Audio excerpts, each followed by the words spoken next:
All right, so group one, what's one thing that this graph is trying to tell you about the substance we call water? You just did a whole lab. You took a lab quiz on a phase change of water lab. What's this graph trying to tell you? Group one. Jordan? As the pressure increases, the temperature increases. Okay, yeah, so this graph is all about pressure and temperature. So yeah, it looks like temperature is increasing on the x-axis. We could have cold water, we could have hot water. We live at 1 atmosphere of pressure, but we could definitely go below 1 atmosphere, or we could go above 1 atmosphere. Good. Group 2, something else that this graph is trying to tell you. Say that one more time. Right, vapor could go under the right conditions, like right here and right here. The vapor could go directly to the solid phase. What do we call that phase change? It's almost like the gas is depositing solid out of thin air. That would be the solid going directly to the gas phase. So that would be sublimation. Anybody remember gas going directly to the solid phase, Justin? That would be deposition. The gas deposits solid out of thin air. Perfect. Group 3, something else this graph is trying to tell you about water.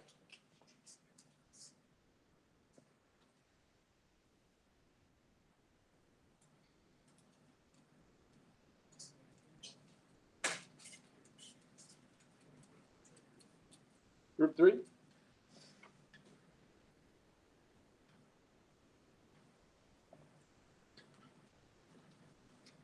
I can help you out here. What happens when a liquid turns into a gas and crosses this threshold right here? What's that called? Evaporation. Evaporation. Now, if there's bubbles involved, we would call that what? Boiling. Perfect. Group 4, something else this graph is trying to tell you about water.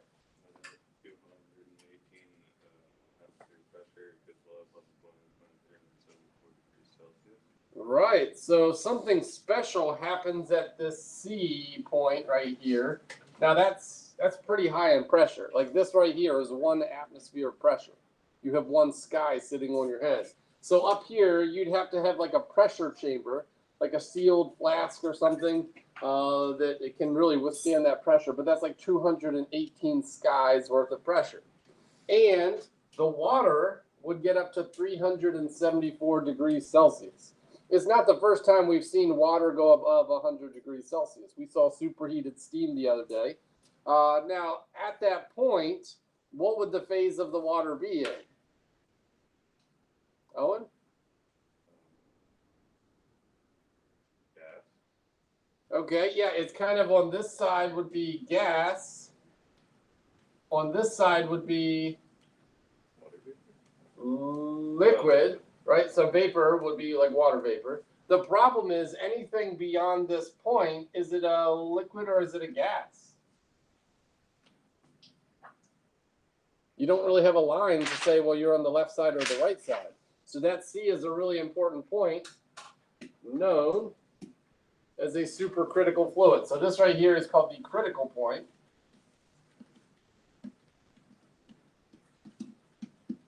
Which is the temperature and pressure. If you go beyond that, you're dealing with a new phase of matter called a supercritical fluid.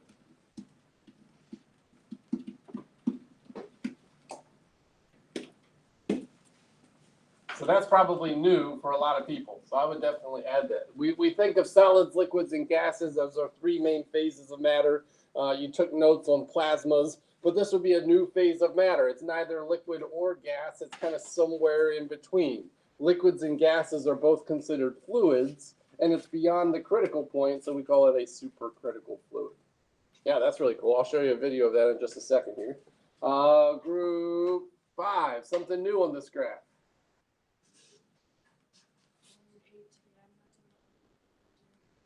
Yeah, and would you agree you saw that during the lab?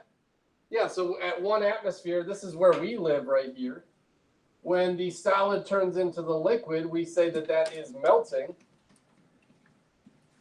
And that would be at 0 degrees Celsius.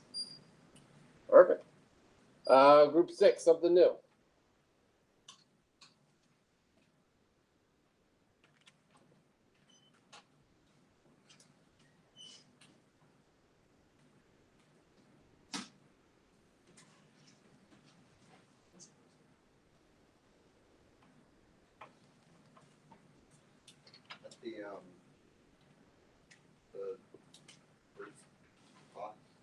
Top right. Yeah, the top right would be the boiling point, and at 1 atmosphere, which is where we live, it would have a boiling point of what? 100 degrees Celsius. Will water always boil at 100 degrees Celsius? No, because we could get water to boil up here. We could get water to boil down here. So that's really important. When you say that water has a boiling point of 100, you should really say it has a normal boiling point of 100. And by normal, we mean where we live, which is 1 atmosphere of pressure. Good. Group 7. Anything else? Can you tell me what you think T stands for? What special happens at letter T?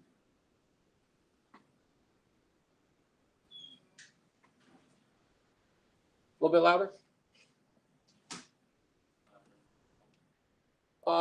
You almost have a solid going to a liquid, but at T, you also have a kind of a liquid turning to a vapor. You also have a vapor turning back into a solid, but yet you also have a vapor going back to the liquid. It's almost like you have all 3 phases of matter kind of experiencing the same space. That's kind of cool. Any guesses what you think letter T stands for? It's related to 3. Yeah, that would be the triple point. So that's another really important point that you're going to want to label in this graph. So we got the supercritical point, the temperature and pressure at which you kind of stop deciding is it a liquid or a vapor. It's kind of both at the same time. And down here you have all 3 phases happening at the same time. You have all 6 phase changes, so that would be the triple point. Any questions on that? Quick conversation in your small group. What happens to the boiling point of water when you go to the top of a mountain where there's less than 1 sky sitting on your head? Quick conversation. Go to the top of a really tall mountain, you have less than 1 sky sitting on your head. What's going to happen?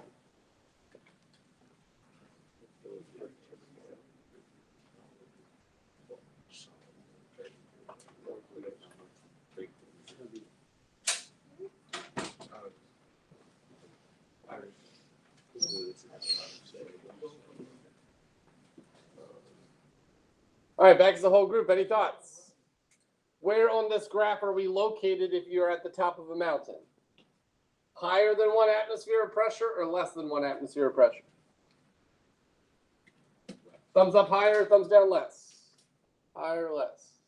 Yeah, as you go up, you have less sky sitting on your head. So we're probably somewhere between 0 atmospheres and 1 atmosphere. So we'd be right here at the top of a mountain. What does it mean to boil? To go from a what to a what with bubbles?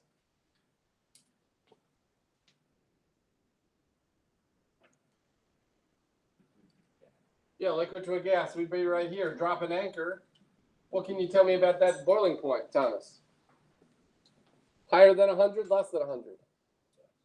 Yeah, it would be less than 100 degrees Celsius. So that's why it's important to say that what's the boiling point of water? Well, the normal boiling point is 100, but you could easily have water boiling that is way less than 100. That's kind of cool to think about. It's all based on the pressure. Because as you have more pressure pushing down on the water, it's going to make it harder for those bubbles to bounce off the bottom. That's technically the definition of boiling, going from a liquid to a gas with bubbles. When the liquid's vapor pressure bouncing off the bottom is equal to the sky's pressure. Well, if you have more atmospheric pressure, it's going to be harder to get that liquid to boil, so it's going to have to be at a higher temperature. Anybody do any canning or pressure cooking in here? Okay, in a pressure cooker, it's like this big steel pot that has like a screw-on lid. you're going above 1 atmosphere of pressure, you can get water superheated, just like we kind of did the superheated steam yesterday. So you got to be really careful with that because it's hot enough, 100 degrees Celsius, you could get some burns. But imagine if the water's above 100. You got to be really careful with that. And I think that's what kind of got McDonald's in trouble the other year with their coffee when they got sued. Again, you can only get coffee so hot, but if they're trying to extract the most coffee out of the beans by using kind of like a pressure cooker system, people aren't normally used to that, like when they get their hot cup of coffee. So what was happening is, like, I think McDonald's was giving people superheated coffee out here, and when some lady spilled it on herself, she got like really bad third-degree burns. So there was a big legal case dealing with that. So yeah, you got to be really careful when you start changing the pressure. Any questions on this? All right, now we're going to go to the next slide and watch a quick little video about the triple point of hexane. So I'm not going to show you the triple point of water, but this is a pretty cool chemical called cyclohexane. Hexane, how many carbons do you think that compound has? 6. And cyclo means it's circular. So if you take a look up at the ceiling, a lot of those compounds kind of have like a hexagon structure in the middle. That would be kind of similar to cyclohexane. It would be 6 carbons connected in like a circular hexane, kind of a hexagon structure.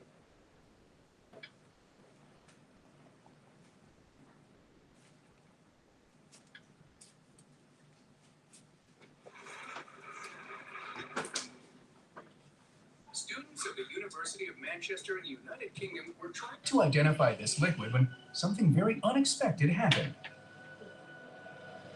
Oh my god. I was about to say, I think the whole thing's solid. No, it's...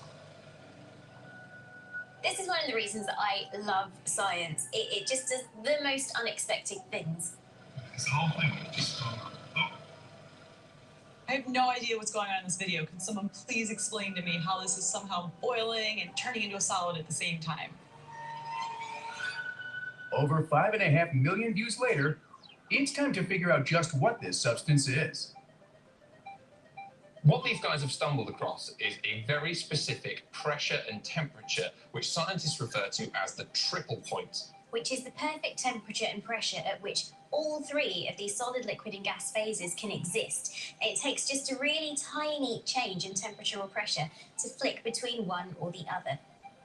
So how did our student scientists stumble across the triple point?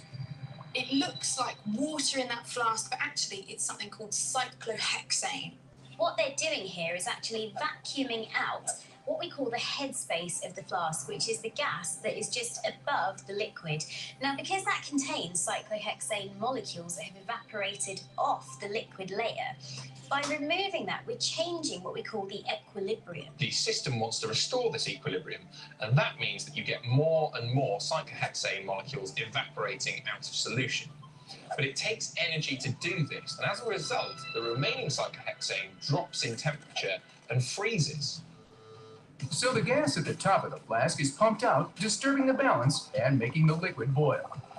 But boiling needs energy, which is taken from the liquid, making it freeze. Then what happens? Helen? Now that it's a solid, there's no more boiling and there's hardly any evaporation, and all of the energy is just conserved. But a little bit of heat gets drawn in from the room, which means the solid turns into a liquid, which means the whole cycle starts again. From solid to liquid to boiling to gas back to solid, the cycle goes on and on and on and on.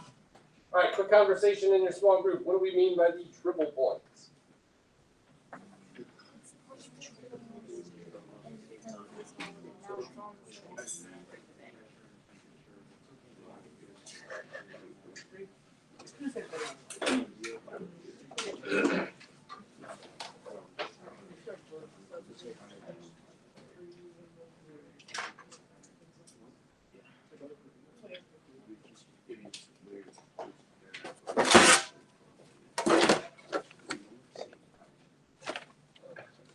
Not the same time.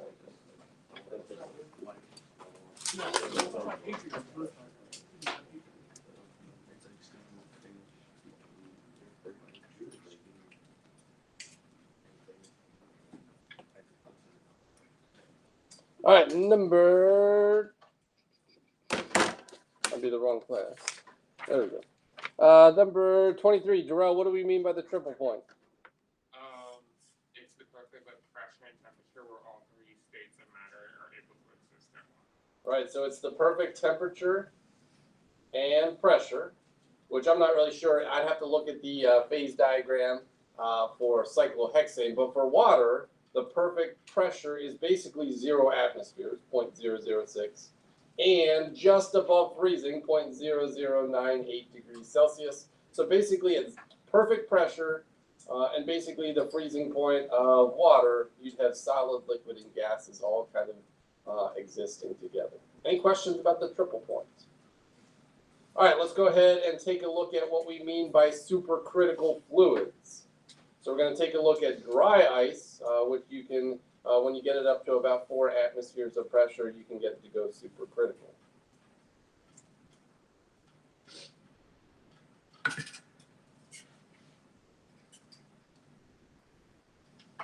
So right about here, you can't tell what's a liquid or what's a gas anymore. As you drop the pressure, now you can see the liquids on the bottom and the gas is back at the top. So they'll talk about that in the video.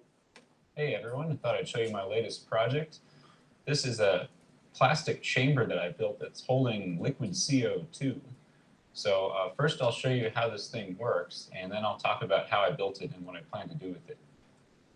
So the chamber is built from a piece of aluminum with acrylic on the front and the back, and it's designed to be heated slowly, and I'm using this strip heater. This is just a flexible fiberglass covered heater that's normally used for bending acrylic, or at least that's what I normally use it for. I guess they're also used for heating pipes. You can wrap it around a pipe. In this case, I'm going to wrap it around the chamber. I have one of those in my garage, which keeps my sink in the garage from freezing over winter. Yeah, and I think this heater is about a couple hundred watts or something on that order. So we have liquid CO2 inside there, the heater on, and I'm going to plug the heater in. Right now the pressure gauge is reading about 700 psi.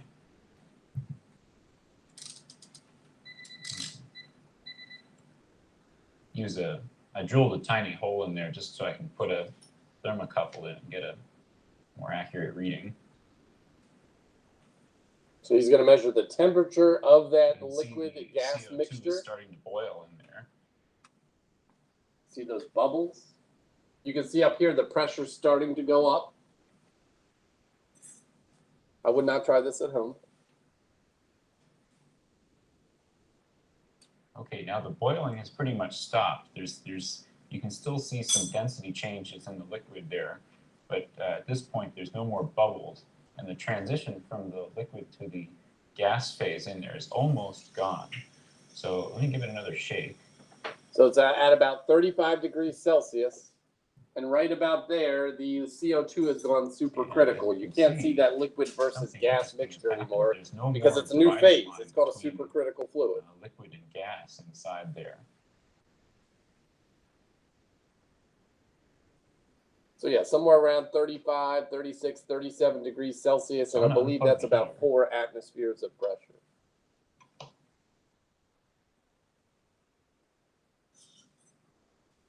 And give it a few minutes for the cloudiness to subside.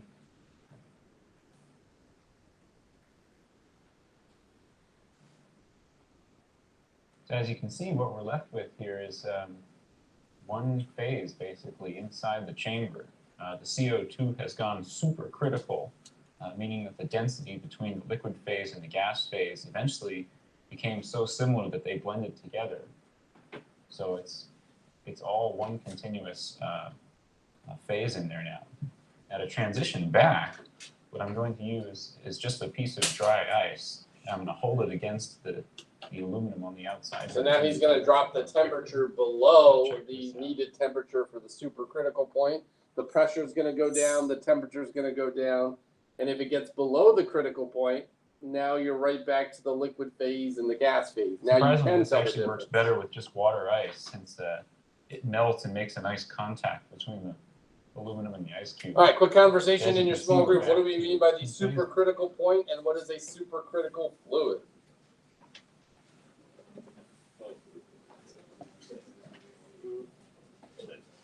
Well, yeah. Pretty much the same stuff.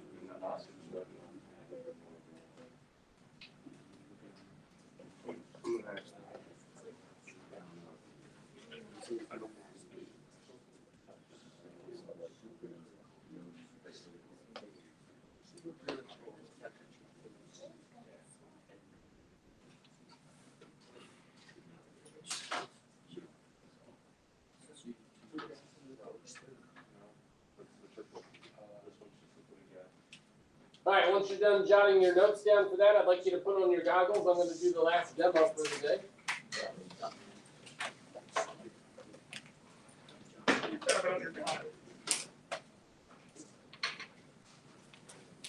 So you can see up here, I have basically a little LabQuest Mini. It's hooked up to a pressure sensor, which is measuring the pressure in the room. Would you agree that's pretty close to 1 atmosphere, 0.994? Why do you think there's slightly less than 1 atmosphere sitting on our heads? We're on the 2nd floor, okay. Yeah, and are we at the ocean? Are we at sea level? No, so we're at, I'd have to double check the elevation of Lidditz, you can Google it. But we're definitely not at sea level, so we have less than 1 full sky sitting on our head. It's a pretty nice day outside, so I'm thinking that's maybe a little bit higher pressure than normal. Usually when you have a thunderstorm, that would be low pressure.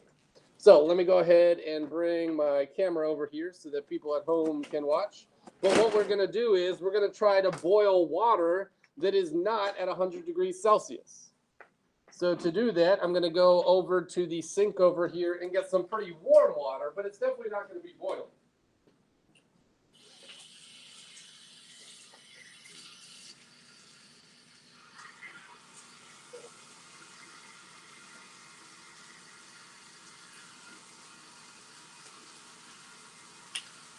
That's pretty hot water, but it's definitely not going to be boiling.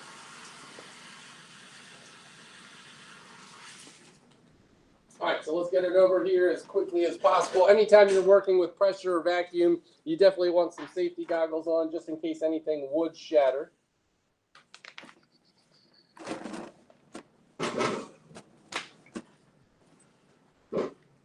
Yeah, that's probably good right there. So I'm going to go ahead and get this in my vacuum chamber, which is going to suck all of the air out of the chamber. And as the pressure goes down, what do you think is going to happen to the boiling point of the water? The boiling point is going to get hotter. It'll be even harder to boil. Or do you think the boiling point is going to go down? Take a look at your graph on page 17. This is where I would probably jot my observations. So I have everything neatly wrapped up inside here. Is it boiling? No, and you can see the temperature is definitely not 21. Is it frozen?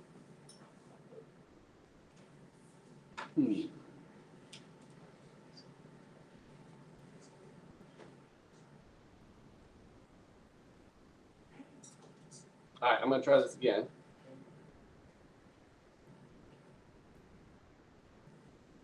I think I somehow, oh, there we go. Yeah, so for some reason the temperature was kind of frozen in place. So it's definitely hot water. It's about 41 degrees Celsius. And now I'm going to turn on the vacuum. And as I turn on the vacuum, notice what's happening to the pressure inside this container. I'm sucking out the air molecules. I have less air molecules bouncing against the surface of the water. So the pressure is going down. Should be going down. I think we lost connection again.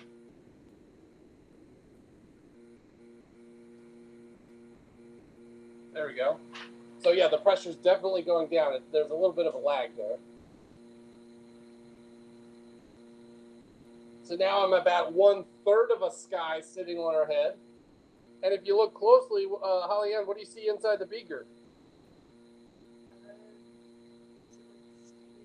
sky.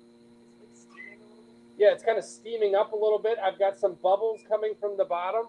Now that could just be some of the dissolved gases from the sink. The sink does a pretty good job mixing the water up with some air. But once we get like lots of bubbles bouncing off the bottom, it's technically boiling. We're down at basically 1/10 of an atmosphere.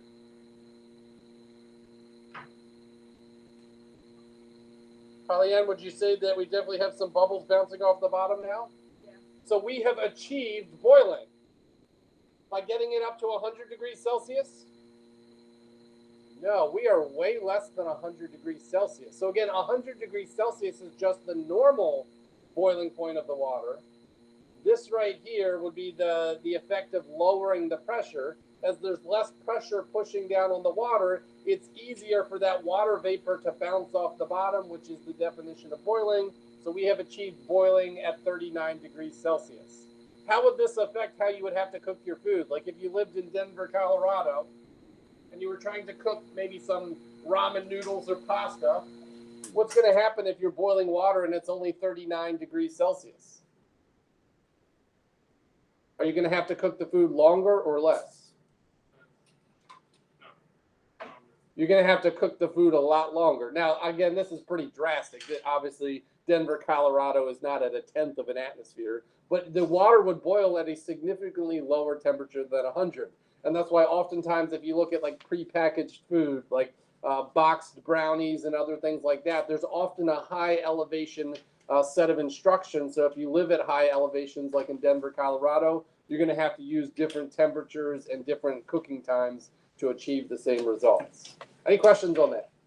All right, your homework would be page 12 of 47. So you're going to look at a new graph about butane, and you're going to answer, I think, maybe 5 or so questions about that new graph. Any questions? All right, let's get those goggles back in the cabinet.